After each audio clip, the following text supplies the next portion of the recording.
तो hello guys, welcome to basic classes. तो जो है आज हम लोग जो है साइंस का एग्जाम होने वाला है। तो देखिए आज हमने क्या लाया है, साइंस का जो क्वेश्चंस है वो हमने आपके लिए लाया है। 2022 का जो सेंटर पे एग्जाम हो रहा है उसके लिए हमने क्या लाया है, क्वेश्चन लाए हैं। चलिए बिना देरी किए क्वेश्चन स्टार्ट करते हैं। देखिए सबसे पहले नंबर क्वेश्चन में बोल रहा है कि मानव का प्रमुख उत्सर्जी अंग निम्नलिखित में से कौन है। यानी कि क्वेश्चन बोला है कि मानव निम्नलिखित में से मानव का प्रमुख उत्सर्जी अंग कौन है। तो पहले का आंसर हो जाएगा बी, यानी कि वृक्क है। क्या हो जाएगा, वृक्क। दूसरा नंबर क्वेश्चन देखते हैं। दूसरा नंबर में क्या बोला है, बोल रहा है कि निम्न में से कौन पिट्यूटरी ग्रंथि से स्रावित होने वाला हार्मोन है। तो वो कौन है, यानी कि निम्न पिट्यूटरी ग्रंथि से स्रावित होने वाला हार्मोन कौन सा है। दूसरा का क्या हो जाएगा, दूसरा का आपका सी आंसर हो जाएगा, क्या है, वृद्धि हार्मोन। क्या है आपका, वृद्धि हार्मोन है। तीसरा नंबर क्वेश्चन में पूछा है, तीसरा नंबर क्वेश्चन में पूछा है पुष्प का नर जननांग कहलाता है। यानी कि पुष्प का जो नर जननांग होता है वो क्या कहलाता है, तो वो कहलाता है, यानी कि तीसरा का ऑप्शन नंबर कितना हो जाएगा आपका, तीसरा का हो जाएगा ऑप्शन नंबर ए, यानी कि पुंकेसर। क्या कहलाता है आपका, पुंकेसर कहलाता है। चलिए चौथा नंबर क्वेश्चन की ओर बढ़ते हैं। चौथा नंबर क्वेश्चन में बोला है द्विखंडन होता है। चौथा नंबर क्वेश्चन में क्या बोला है, द्विखंडन होता है। तो द्विखंडन किसमें होता है, तो द्विखंडन होता है आपका पैरामीशियम में भी होता है, अमीबा में भी होता है और लिशमानिया में भी होता है। यानी क्या हो जाएगा आपका ऑप्शन नंबर डी, क्या हो जाएगा, राइट आंसर हो जाएगा इनकी इनमें से सभी में। ठीक है, चलिए ऑप्शन नंबर क्वेश्चन नंबर 5 में देखते हैं क्या बोला है। क्वेश्चन नंबर 5 में बोला है कि युग्मक होते हैं। युग्मक क्या होते हैं, हमेशा गुणित होते हैं, हमेशा द्विगुणित होते हैं, हमेशा त्रिगुणित होते हैं, या इनमें से कोई नहीं होते हैं। तो यानी पांचवा का राइट आंसर हो जाएगा ऑप्शन नंबर बी, यानी कि हमेशा क्या होते हैं, द्विगुणित होते हैं। हमेशा क्या होते हैं, द्विगुणित होते हैं। ये यानी कि युग्मक होते हैं, हमेशा द्विगुणित होते हैं। चलिए क्वेश्चन नंबर 6 की ओर बढ़ते हैं। क्वेश्चन नंबर 6 में बोला है शो सोमैटोस्टैटिन क्या है। यानी क्वेश्चन नंबर 6 में बोला है सोमैटोस्टैटिन क्या है। तो ऑप्शन नंबर ए में बोला है आपातकालीन हार्मोन, बी में बोला है वृद्धि अवरोधक हार्मोन, सी में बोला है वृद्धि हार्मोन और डी में बोला है साइटोकाइनिन। यानी कि इसका ऑप्शन नंबर क्वेश्चन नंबर 6 का राइट आंसर हो जाएगा ऑप्शन नंबर सी, यानी क्या हो जाएगा, वृद्धि हार्मोन। क्या हो जाएगा, वृद्धि हार्मोन जाएगा। क्वेश्चन नंबर 7 की ओर बढ़ते हैं। क्वेश्चन नंबर 7 में बोला है कि वृक्क की संरचनात्मक एवं क्रियात्मक क्रिया को क्या कहते हैं। वृक्क की संरचनात्मक एवं क्रियात्मक इकाई को क्या कहते हैं। तो ऑप्शन नंबर 7 का आंसर हो जाएगा, राइट आंसर हो जाएगा ऑप्शन नंबर बी, यानी कि नेफ्रॉन कहते हैं। यानी कि वृक्क की संरचनात्मक एवं क्रियात्मक क्रिया को क्या कहते हैं, नेफ्रॉन कहते हैं। चलिए 8वां नंबर क्वेश्चन में बोल रहा है, 8वां नंबर क्वेश्चन में बोला है कि मानव मस्तिष्क का सर्वाधिक विकसित भाग कौन सा है। मानव मस्तिष्क का सर्वाधिक विकसित भाग कौन सा है। तो 8वां का राइट आंसर हो जाएगा ऑप्शन नंबर सी, सेरेब्रम है। क्या है, सेरेब्रम। यानी कि मानव मस्तिष्क का सर्वाधिक विकसित भाग कौन सा है, सेरेब्रम है। चलिए 9 नंबर क्वेश्चन में क्या बोल रहा है उसको देखते हैं। 9 नंबर क्वेश्चन में बोला है मूत्र की सांद्रता किस पर निर्भर करती है। मूत्र की जो सांद्रता होती है किस पर निर्भर करती है। तो ऑप्शन क्वेश्चन नंबर 9 का आंसर हो जाएगा ऑप्शन नंबर बी, यानी कि एडीएच पर। क्या किस पर करती है, एडीएच पर क्या करती है, निर्भर करती है। चलिए 10वां नंबर क्वेश्चन बोल रहा है कि रंध्र रंध्र का मुख्य कार्य क्या होता है। रंध्र का मुख्य कार्य क्या होता है। तो रंध्र का मुख्य कार्य होता है गैसों का विनिमय करना। क्या हो जाएगा, ऑप्शन नंबर डी क्या हो जाएगा हमारा राइट आंसर हो जाएगा, यानी कि रंध्र का मुख्य कार्य होता है गैसों का विनिमय करना। चलिए 11 नंबर क्वेश्चन देखते हैं। 11 नंबर क्वेश्चन में बोला है कि पक्षी तथा चमगादड़ के पंख हैं। यानी जो पक्षी है तथा चमगादड़ के पंख क्या है, कौन से अंग है। चलिए का ऑप्शन नंबर सी हो जाएगा, राइट आंसर क्या हो जाएगा, समृद्धि अंग। क्या है, समृद्धि अंग। पक्षी तथा चमगादड़ का पंख क्या है, समवृद्धि अंग है। चलिए क्वेश्चन नंबर 12 की ओर बढ़ते हैं। क्वेश्चन नंबर 12 में बोला है रक्त का लाल रंग निम्नलिखित में से किस प्रोटीन के कारण होता है। रक्त का जो रंग होता है वो लाल होता है, वो किस प्रोटीन के कारण होता है। तो ऑप्शन नंबर 12 का कितना हो जाएगा आपका, ऑप्शन नंबर बी आंसर हो जाएगा, यानी कि हीमोग्लोबिन के कारण क्या होता है हमारा खून लाल होता है। ठीक है, चलिए अगले नंबर क्वेश्चन की ओर बढ़ते हैं। अगले नंबर क्वेश्चन में बोला है कि मानव में ऑटोजोम की जोड़ियां की संख्या कितनी होती है। मानव में ऑटोजोम की जोड़ियों की संख्या कितनी होती है। तो 13 का राइट आंसर हो जाएगा ऑप्शन नंबर बी, कितना होती है, 22 होती है। चलिए अगले नंबर क्वेश्चन की ओर बढ़ते हैं। अगले नंबर क्वेश्चन में बोला है पौधों के वायवीय भागों से जल के वाष्प के रूप में निकलने की क्रिया क्या कहलाती है। पौधों के वायवीय भागों से जल के वाष्प के रूप में निकलने की क्रिया क्या कहलाती है। तो 14 का राइट आंसर हो जाएगा आपका ऑप्शन नंबर सी, क्या कहलाती है, वाष्पोत्सर्जन कहलाती है। क्या कहलाती है, वाष्पोत्सर्जन कहलाती है। 14 का सी क्या हो जाएगा, राइट आंसर हो जाएगा। 15 नंबर क्वेश्चन में क्या बोला है, 15 नंबर क्वेश्चन में बोला है आयोडीन जो है, आयोडीन क्या है, आयोडीन घोल को स्टार्च में मिलाने पर इसका रंग क्या हो जाता है। आयोडीन घोल को स्टार्च में मिलाने पर इसका रंग कैसा हो जाता है। तो 15 का right answer option number A, यानी क्या होता है, नीला हो जाता है। आयोडीन घोल को स्टार्च में मिलाने पर क्या होता है, इसका रंग नीला हो जाता है। चलिए 16 नंबर क्वेश्चन की बढ़ते हैं। 16 नंबर क्वेश्चन में बोला है कि दो तंत्रिका कोशिकाओं के मध्य खाली स्थान को क्या कहते हैं। यानी कि दो तंत्रिका कोशिकाओं के मध्य खाली स्थान को क्या कहते हैं। तो यानी कि आपको जगह 16 का ऑप्शन नंबर डी, यानी कि सिनेप्स कहते हैं। क्या कहते हैं, सिनेप्स कहते हैं। चलिए अगले नंबर क्वेश्चन की बढ़ते हैं। अगले नंबर क्वेश्चन में बोला है कि गोबरच्छता है, गोबरच्छता क्या है, गोबरच्छता क्या है। तो गोबरच्छता एक मृतोपजीवी है। क्या है, गोबरच्छता एक मृतोपजीवी है। क्या है, मृतोपजीवी। चलिए अगले नंबर क्वेश्चन को पढ़ते हैं। अगले नंबर क्वेश्चन बोला है कि वर्तिका भाग है, वर्तिका जो है वो किसका भाग है। तो वर्तिका जो है वो किसका भाग है, जायांत का भाग है। वर्तिका किसका भाग है, जायांत का भाग है। चलिए अगले नंबर क्वेश्चन की ओर बढ़ते हैं। अगले नंबर क्वेश्चन बोला है दांत का कठोरतम भाग कौन सा है। दांत का कठोरतम भाग जो है वो कौन सा है, तो है इनेमल। इन दांत का कठोरतम भाग कौन सा है, दांत का कठोरतम भाग इनेमल है। चलिए अगले नंबर क्वेश्चन की ओर बढ़ते हैं।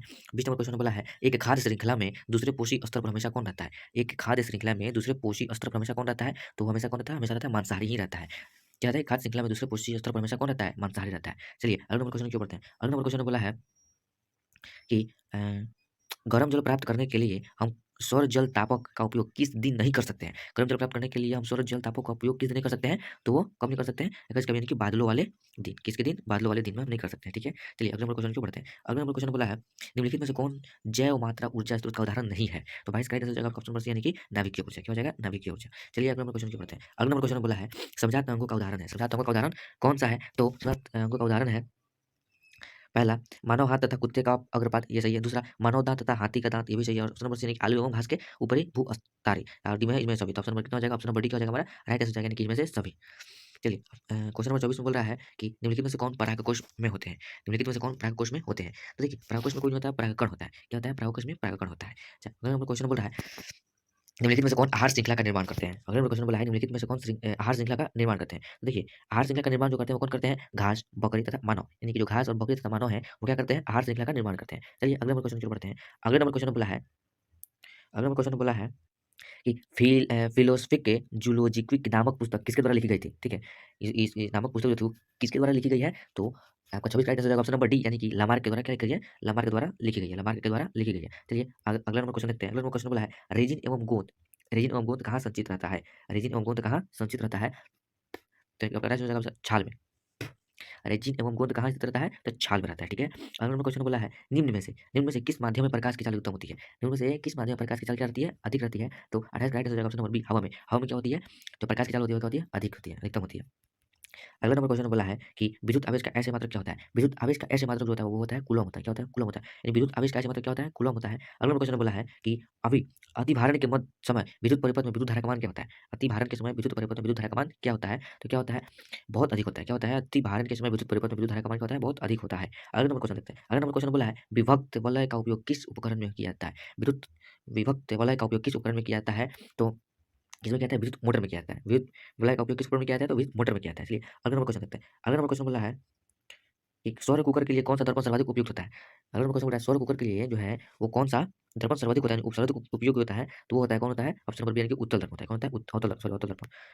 चलिए, अगला नंबर क्वेश्चन देखते हैं। अगला नंबर क्वेश्चन बोला है, विद्युत विभवांतर का ऐसे मात्रक क्या होता है? विद्युत विभवांतर का ऐसे मात्रक क्या होता है? तो विद्युत विभवांतर का ऐसे मात्रक क्या होता है? वोल्ट होता है। विद्युत विभवांतर का ऐसे मात्रक होता है? वोल्ट होता है। चलिए, अगले नंबर क्वेश्चन की ओर बढ़ते हैं। अगले नंबर क्वेश्चन बोला है, घरेलू विद्युत परिपथ में उदासीन तार का रंग कैसा होता है? घरेलू विद्युत परिपथ में जो उदासीन तार होता है उसका रंग क्या होता है? तो उसका रंग होता है आपका ऑप्शन नंबर बी, काला होता है। क्या होता है? काला होता है। बैटरी में किस प्रकार की धारा प्राप्त होती है? अगला नंबर क्वेश्चन क्या बोल रहा है? बैटरी में किस प्रकार की धारा प्राप्त होती है? तो बैटरी में जो होती है वो क्या होती है? दिष्ट धारा प्राप्त होती है। क्या होती है? दिष्ट धारा प्राप्त होती है। अगला नंबर क्वेश्चन देखते हैं। अगला नंबर क्वेश्चन में बोला है कि सघन माध्यम से विरल माध्यम में प्रवेश करने पर आपतन कोण तथा अपवर्तन कोण में क्या संबंध रहता है? तो 36 का राइट आंसर क्या हो जाएगा? 36 का राइट आंसर हो जाएगा ऑप्शन नंबर बी, अपवर्तन कोण बड़ा होता है। क्या होता है? अपवर्तन कोण बड़ा होता है। चलिए, अगला नंबर क्वेश्चन को पढ़ते हैं। अगला नंबर क्वेश्चन बोला है, समांग माध्यम में प्रकाश गमन करता है। क्या करता है? समांग माध्यम में प्रकाश गमन करता है, तो सरल रेखा में गमन करता है। क्या करता है? सरल रेखा में गमन करता है। चलिए, अगले नंबर क्वेश्चन की ओर बढ़ते हैं। अगले नंबर क्वेश्चन बोला है कि लेंस का सूत्र होता है। क्या होता है? लेंस का सूत्र है, निम्नलिखित में से लेंस का सूत्र कौन है? निम्नलिखित में से लेंस का सूत्र है सर आपका ऑप्शन नंबर बी, यानी कि 1/v - 1/u = 1/f, ठीक है? चलिए, अगले नंबर क्वेश्चन की ओर बढ़ते हैं। अगले नंबर क्वेश्चन बोला है, दृश्य प्रकाश में किस वर्ण का तरंगदैर्ध्य अधिकतम होता है? तो दृश्य प्रकाश में जो होता है किस वर्ण का तरंगदैर्ध्य अधिकतम होता है? तो 39 का हो जाएगा ऑप्शन नंबर डी, यानी लाल रंग। क्या होता है? तरंगदैर्ध्य सबसे अधिक होता है, ठीक है? चलिए, अगला नंबर क्वेश्चन बोल रहा है, अगला नंबर क्वेश्चन बोल रहा है, किसी लेंस की फोकस दूरी 1 मीटर की क्षमता क्या होगी? किसी लेंस की फोकस दूरी क्या है? 1 मीटर की क्षमता क्या होगी? उसकी क्षमता हो जाएगी आपकी 1 डायऑप्टर। कितना हो जाएगा? 1 डायऑप्टर। चलिए, 41 नंबर प्रश्न की ओर बढ़ते हैं। 41 नंबर प्रश्न बोला है, निम्नलिखित में से कौन सा पद विद्युत परिपथ में विद्युत शक्ति को निरूपित नहीं करता है? निम्नलिखित में से कौन सा पद विद्युत परिपथ में विद्युत शक्ति को निरूपित नहीं करता है? तो उसका राइट आंसर हो जाएगा, कितना हो जाएगा? ऑप्शन नंबर बी हो जाएगा। क्या हो जाएगा? I R square. क्या हो जाएगा? आई आर स्क्वायर हो जाएगा। चलिए, अगले नंबर क्वेश्चन को पढ़ते हैं। अगले नंबर क्वेश्चन में बोला है, प्रतिरोध का मान बढ़ाने के लिए प्रतिरोधों को जोड़ा जाना चाहिए। प्रतिरोध का अगर मान बढ़ाना है तो प्रतिरोध कैसे जोड़ना चाहिए? कैसे जोड़ा जाना चाहिए? तो होना चाहिए आपका ए और बी दोनों में, यानी कि समांतर क्रम में और पार्श्व क्रम में जोड़ा जाना चाहिए, ठीक है? चलिए, अगले नंबर क्वेश्चन की ओर बढ़ते हैं। अगला नंबर क्वेश्चन बोला है कि मूत्र की जो होती है पीला रंग किस वर्ण के कारण होता है? जो मूत्र होता है, मूत्र का पीला रंग किस वर्ण के कारण होता है? तो होता है यूरोक्रोम के कारण। किस कारण? यूरोक्रोम के कारण। चलिए, अगले नंबर क्वेश्चन में क्या बोला है उसको देखते हैं। तो अगले नंबर क्वेश्चन में बोल रहा है, निम्नलिखित में से कौन नवीकरणीय ऊर्जा स्रोत नहीं है? निम्नलिखित में से कौन नवीकरणीय ऊर्जा स्रोत नहीं है? तो निम्नलिखित में से क्या है? वो पेट्रोल है। क्या है? पेट्रोल। चलिए, अगले नंबर क्वेश्चन पढ़ते हैं। अगले नंबर क्वेश्चन में बोला है, लैंगिक जनन संचारित रोग है। लैंगिक जनन संचारित रोग है किसका? तो वो है आपका एड्स का। किसका? एड्स का, यानी कि लैंगिक जनन संचालित रोग है एड्स, एड्स, ठीक है? चलिए, अगला नंबर क्वेश्चन बोल रहा है कि निम्नलिखित में से कौन विद्युत सुचालक है? निम्नलिखित में से कौन विद्युत सुचालक है? तो 46 का ऑप्शन नंबर डी क्या हो जाएगा? ग्रेफाइट हो जाएगा। यानी कि निम्नलिखित में से कौन विद्युत का सुचालक है? तो ग्रेफाइट है। चलिए, अगला नंबर क्वेश्चन देखते हैं। तो अगला नंबर क्वेश्चन में बोल रहा है कि निम्नलिखित में से कौन पारिस्थितिक तंत्र का एक जैव घटक हो सकता है? निम्नलिखित में से कौन पारिस्थितिक तंत्र का एक जैव घटक हो सकता है? तो वो कौन सा हो सकता है? मतलब ऑप्शन नंबर बी, यानी कि कवक हो सकता है। क्या होता है? कवक, कवक। क्या हो सकता है? कवक। चलिए, अगले नंबर प्रश्न पढ़ते हैं। अगले नंबर प्रश्न बोला है, विद्युत उपकरण का धातु आवरण जोड़ा जाता है। विद्युत उपकरण का धातु आवरण जोड़ा जाता है, किसमें जोड़ा जाता है?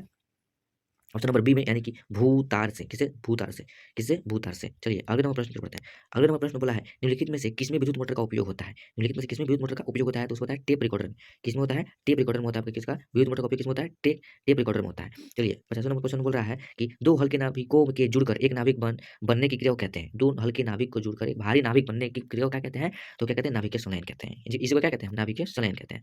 चलिए अगले नंबर प्रश्न की ओर बढ़ते हैं। अगले नंबर प्रश्न बोला है कार्बन आधुनिक आवर्त सारणी के किस वर्ण का सदस्य है? कार्बन जो है वो आधुनिक आवर्त सारणी के किस वर्ण का सदस्य है? तो वो ऑप्शन नंबर सी यानी कि वर्ग 14 14वां वर्ग का आवर्त सारणी के वर्ग का सदस्य है। ठीक है, चलिए अगले नंबर प्रश्न में बोल रहा है बॉक्साइट जो है वो निम्नलिखित में से किस धातु का अयस्क है? बॉक्साइट जो है निम्नलिखित में से किस धातु का अयस्क है? तो है एल्युमिनियम का, यानी कि एल का क्या है? एल्युमिनियम का अयस्क है। चलिए अगला क्वेश्चन बोल रहा है कमरे के ताप पर द्रव अवस्था में रहने वाली धातु कौन सी है? कमरे के ताप में द्रव अवस्था में रहने वाली धातु कौन सी है? तो वह ऑप्शन नंबर आपका क्या हो जाएगा? ऑप्शन नंबर सी यानी कि पारा हो जाएगा। क्या हो जाएगा? पारा। कमरे के ताप में द्रव अवस्था में रहने वाली धातु कौन सी है? वो तारा है। ठीक है, पारा है, पारा है। ठीक है, चलिए अगले नंबर क्वेश्चन क्या पढ़ते हैं। अगले नंबर क्वेश्चन बोला है कि सोडियम की संयोजकता क्या है? सोडियम की संयोजकता क्या है? तो सर सोडियम की संयोजकता जो है क्या है? 1 है। कितना है? 1 है। चलिए अगले नंबर क्वेश्चन क्या पढ़ते हैं। अगले नंबर क्वेश्चन बोल रहा है कि जिप्सम जिप्सम का रासायनिक सूत्र क्या होता है? तो सर जिप्सम का रासायनिक सूत्र कितना होता है? Option number D CaSO4.2H2O। ठीक है, चलिए अगले नंबर प्रश्न क्या पढ़ते हैं। अगले नंबर प्रश्न बोल रहा है कि अधिकतर धातुओं के ऑक्साइड क्या होते हैं? तो अधिकतर धातुओं के ऑक्साइड जो होते हैं वो क्या होते हैं? क्षारीय होते हैं। अधिकतर धातु के ऑक्साइड क्या होते हैं? क्षारीय होते हैं। चलिए अगले नंबर प्रश्न क्या पढ़ते हैं। अगले नंबर प्रश्न बोला है नाइट्रोजन के अणु में 2 परमाणुओं के बीच कितने आबंध हैं? नाइट्रोजन के अणु में 2 परमाणुओं के बीच कितने आबंध हैं? तो मात्र 3 ही आबंध हैं। कितने आबंध हैं? 3 आबंध हैं। ठीक है, चलिए अगले नंबर प्रश्न बोल रहा है सोडियम के महातम सेल में कितने इलेक्ट्रॉन विद्यमान है? सोडियम के महातम सेल में कितने इलेक्ट्रॉन विद्यमान है? तो 4 है। कितने हैं? 4।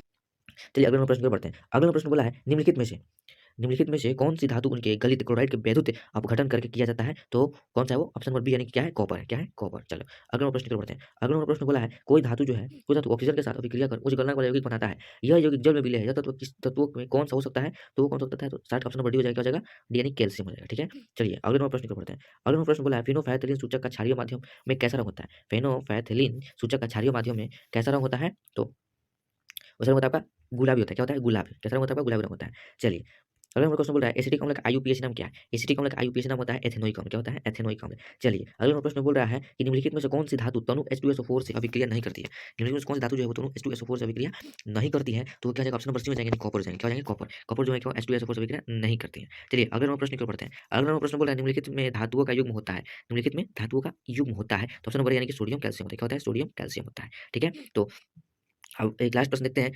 लास्ट प्रश्न बोल रहा है हीरा किसका अपर रूप है? जो हीरा होता है वो किसका अपर रूप है? तो हीरा जो है वो कार्बन का क्या है? कार्बन का एक अपर रूप है। ठीक है, तो आज बस इतना ही। इतना 65 है, यानी कि ये जो आपका साइंस का जो सेंटर का एग्जाम है होने वाला है उसमें तो हमने 65 क्वेश्चन आपको बता दिए हैं, जिनमें से आपको कितना 50 क्वेश्चन बनाने थे, जिसमें से हमने आपको 65 बता दिए हैं। तो आप 50 मार सकते हैं आराम से लगातार।